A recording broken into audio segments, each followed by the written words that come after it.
Hemos llegado al final de la primera semana de nuestro estudio del nuevo folleto, La Misión. Bueno, La Misión tenemos el nombre de nuestro folleto, que es el folleto que estudiamos nuestro pastorío, pero yo sé que la mayoría tiene el folleto que se titula de la siguiente manera: La Misión de Dios, mi misión, que ese es el folleto para todos nosotros que estamos estudiando.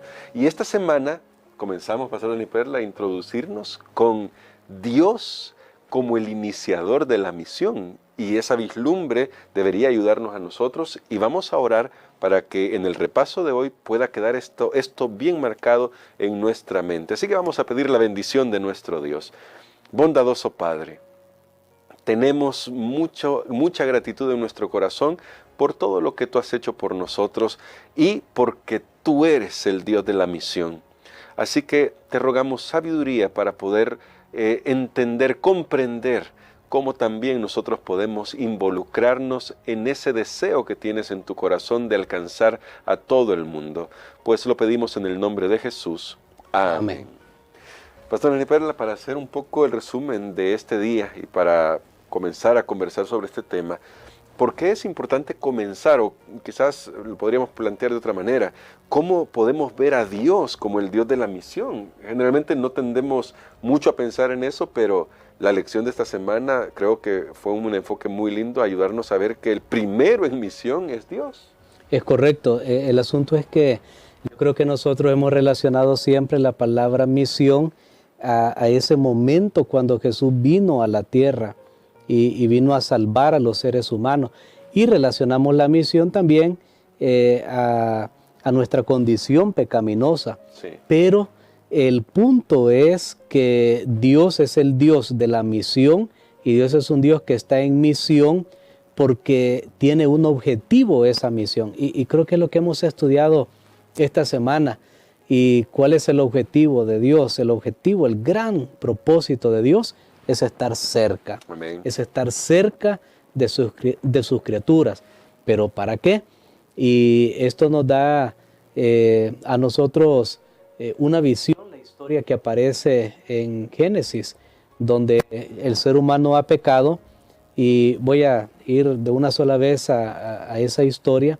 El ser humano ha pecado y Dios va a buscar al ser humano. Y noten la primera pregunta que Él hace: ¿dónde estás tú? Él no les pregunta por qué no obedecieron, por qué hicieron esto. No, Él lo primero que va es: ¿dónde estás tú? Mira lo que has hecho a nuestra relación. Dios estaba interesado no en que se había quebrantado una norma. Por supuesto que se había quebrantado una norma, pero Dios estaba interesado en la relación. ¿Dónde estás tú? Yo te estoy esperando aquí donde solíamos encontrarnos, Adán, Eva, ¿dónde estás? Y creo que eso nos da realmente un gran aliento a nosotros al saber de que Dios está siempre deseoso de tener una relación con su creación, con sus criaturas, con los seres vivos que Él ha creado, y eso cambia toda nuestra perspectiva de la misión. Definitivamente, porque cuando uno va a esta triste historia y uno escucha, como usted lo presentaba, esta pregunta desde esa perspectiva, preguntándose Dios o preguntándole al hombre: ¿dónde estás en cuanto a nuestra relación? ¿Qué pasó? ¿Por qué no viniste a mi encuentro como siempre lo hacías? Me imagino a Dios, pastor, con dolor en su corazón, porque Él sabía lo que había sucedido. No era desconocimiento de Dios. Las preguntas de Dios nunca tienen que ver con ignorancia de Dios. Él lo sabe todo. Tienen que ver con nuestra condición. Pero ahora, pastor, ¿qué hace Dios para no darse por vencido? Porque podría haber tenido otras opciones. Podría haber dicho: bueno, pecaron, se mueren. Esa es la paga, se mueren. La otra es: bueno, pecaron, quieren vivir sin mí, pues cosechen todo lo que tienen que cosechar con el pecado. Y la tercera, que fue la que optó, es: yo voy a hacer algo. ¿Por qué Dios no se da por vencido? Definitivamente Dios no puede darse por vencido con el hombre, en este caso, que casi recién ha formado. No sabemos cuánto tiempo pasó entre la creación del hombre y la caída, no lo sabemos, pero probablemente no pasó mucho tiempo. Sin embargo, Dios no se da por vencido porque su naturaleza es amor. Él no puede deleitarse en la destrucción de sus criaturas. Él no crea para luego destruir. Dios es amor y eso hace que Él vaya a buscar, a rescatar, a salvar lo que se ha perdido. Dios no puede dar algo menos. De hecho, tal vez alguien puede pensar, pastor, pero la Biblia habla que va a haber un lago de fuego, que hay una destrucción. Al final sí, y eso es lo que también se le llama en la revelación una obra extraña de Dios, porque no quiere hacerlo, porque no se deleita en el castigo, en la destrucción de los hombres impíos. Así que yo creo que tenemos que cambiar, hermano Gerson, nuestra perspectiva de Dios. Sí. Hay muchas personas que tristemente ven a Dios solo como un policía celestial que está ahí vigilándolo celosamente, qué están haciendo, y que entonces si cometieron un error, Él está dispuesto a mandar ahí un rayo, un castigo para ellos. Creo que no. Yo siempre lo he creído y lo he dicho, si Dios quisiera destruirnos por nuestros pecados, bueno, eso sería cuestión de una fracción de segundo.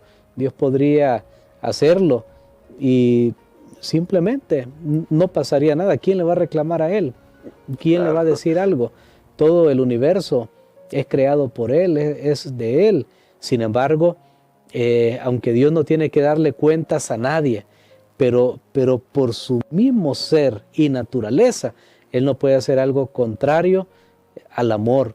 Así que Dios da la oportunidad y a partir de ahí comenzará a mostrar a la humanidad que Él siempre está buscando a sus criaturas y que Él está cercano, no importa la circunstancia en que sus criaturas se encuentren. Y ahora, pastor, porque quiero que leamos una cita acá.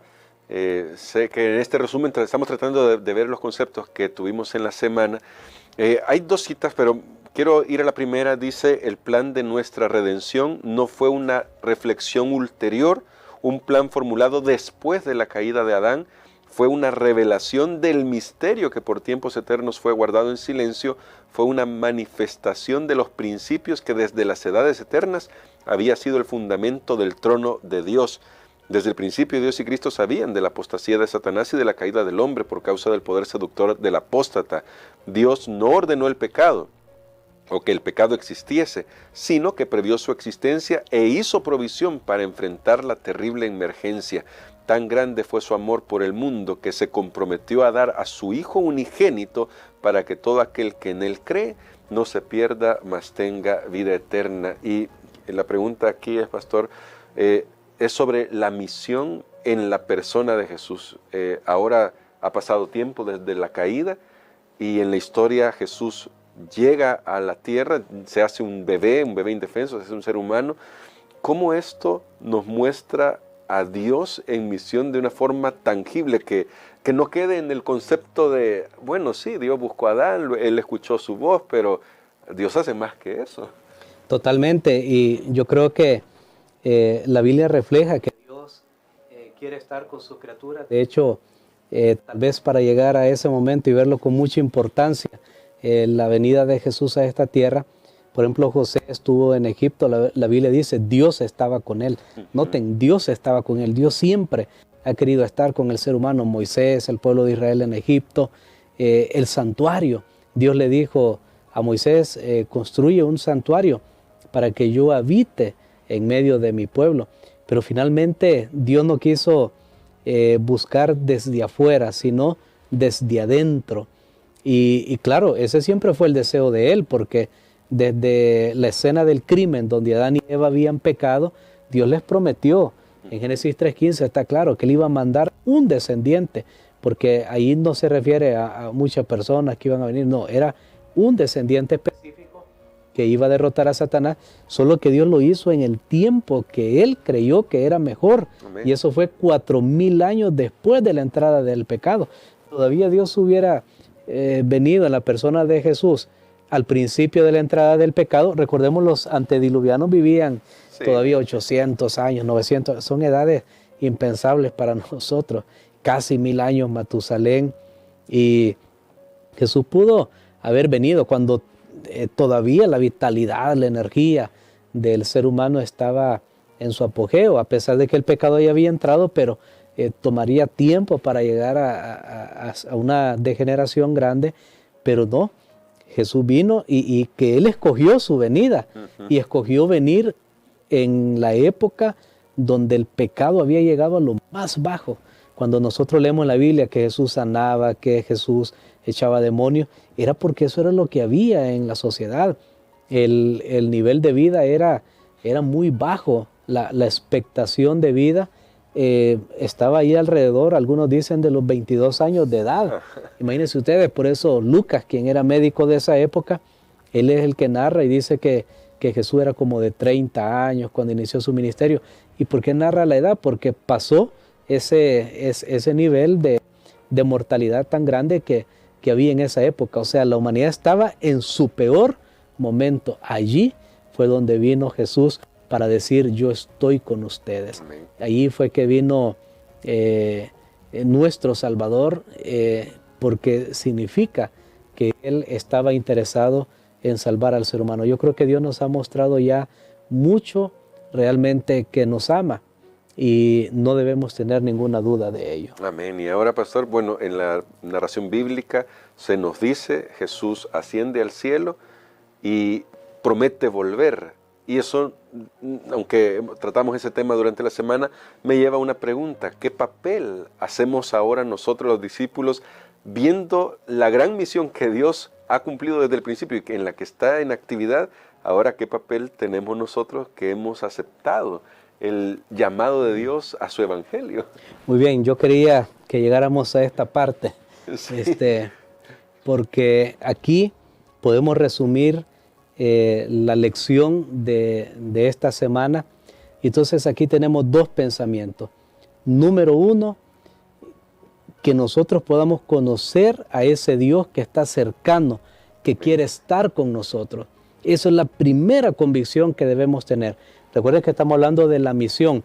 ¿Qué papel tenemos? Ok, sí, tenemos que participar en la misión, pero primero nosotros tenemos que estar seguros que Él está conmigo, Amén. Que Él está conmigo. Entonces viene el segundo paso. Una vez yo estoy seguro que Dios quiere estar conmigo, que Dios me ama, que Dios anhela estar conmigo, que no me detesta, que no me quiere fulminar, no, sino que quiere estar conmigo.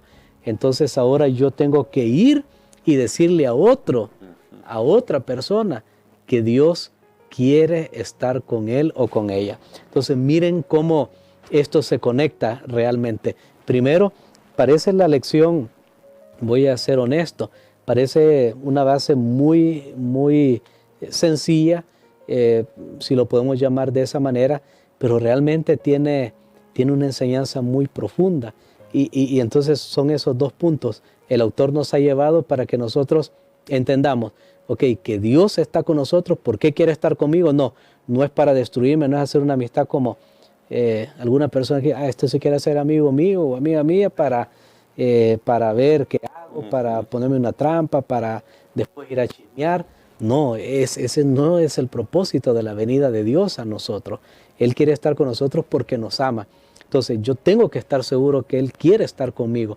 Y entonces cuando yo estoy seguro de eso, yo voy a querer ir a otra persona y decirle, ¿sabes qué? Dios quiere estar contigo. Dios quiere tener una amistad contigo. Y eso es la misión. Vean cómo la misión de Dios impacta mi vida y luego mi vida, una vez ha sido impactada, puede impactar otras vidas si yo llego a ser un vehículo, un medio a través del cual la misión de Dios puede llegar a otra persona. De hecho, la lección nos va a animar en este trimestre, cada semana, a que nosotros podamos compartir nuestra fe con otras personas, porque si yo estoy convencido que Dios está conmigo, yo tengo que ir a buscar a otro para decirle que Dios también está con él. Y esa parte práctica, pastor, se abordó el día de ayer. Los días jueves va a ser la parte práctica, pero justamente porque va a ser el jueves, el día viernes todavía vamos a recordar. El desafío que tenemos es, primero, orar para que Dios toque nuestros corazones y tengamos este mismo sentir que hay en Dios. el de ir y decirles a otros. Ahora nuestra parte es decirle a otros, como dijo nuestro pastor, Dios quiere estar contigo. Y segundo, un poquito de desafío, un poquito más amplio, es el hecho de que ahora vamos a orar por alguien, por una persona, a comenzar a orar. Tal vez ni siquiera esta semana tiene que ir a hablarle, pastor, pero sí puede comenzar a orar por esa persona. Entonces, para finalizar nuestra reflexión, cuán importante va a ser que nos involucremos con estos desafíos a fin de poner en la práctica lo que ya usted nos decía, el hecho de, luego de reconocer la presencia de Dios, ahora decirle a otros, Dios también quiere estar contigo. Es del todo importante porque va a ser el termómetro que va a medir realmente mi convicción de que Dios está conmigo. Cuando alguien participa en la misión, lo que está diciendo en otras palabras es, yo estoy en relación con Dios, yo estoy en comunión con Dios, estoy reconciliado con Dios. Y de hecho, el pensamiento que el apóstol Pablo lo expresa a los corintios, él dice que somos ministros de reconciliación. ¿Por qué? Porque ya estamos reconciliados con Dios. De alguna manera, no participar en la misión, hermano Gerson, es todavía uno mismo no estar seguro, convencido de su salvación, porque la salvación una vez llega a nuestra vida no puede quedarse encerrada, es como una bomba de esas, sí, que explota y tiene un efecto que abarca todo. Así que eso es la salvación. Vamos a dar gracias a Dios, pensemos en una persona, porque antes de ir a esa persona pidamos a Dios que nos dé gracia para acercarnos a esa persona. Como la reina Esther, cuando iba a entrar donde el rey, ella pidió que ayunaran, que se unieran en oración por ella, para que cuando ella hablara y presentara la necesidad ante el rey, la necesidad del pueblo, él estuviera dispuesto. Pero antes de la oración, hermano Gerson, también queremos agradecer a Dios por un año más de vida que le está entregando este día, precisamente este día. Ayer estábamos comentando con la radio que había llegado ya a sus 25 años y ahora nuestro hermano Gerson llega a sus 25 años y un poquito más tal vez. 25 y 15 vamos a decir. Bueno, ahí haga la cuenta. Profecía. Bueno, vamos a orar y vamos a darle gracias a Dios. Padre, gracias te damos, Señor, porque tú quieres estar con nosotros. Siempre has querido estar con nosotros. Y siempre nos preguntamos, ¿quién soy yo? ¿Quiénes somos nosotros para que tú nos hayas amado? Pero te agradecemos porque tu amor te hizo dar todo lo que tú tenías y mostrarte en esta tierra en la persona de Jesucristo. Permítenos experimentar ese amor, Señor, confiar que tu presencia es real en nuestras vidas y tener el deseo de decirle a otras personas que Dios está con ellos. Te agradecemos también por un año más que tú le has dado a nuestro hermano Gerson. Bendícelo, guárdalo y que siempre tú puedas cumplir tu propósito en su vida. Lo pedimos en el nombre de Jesús. Amén.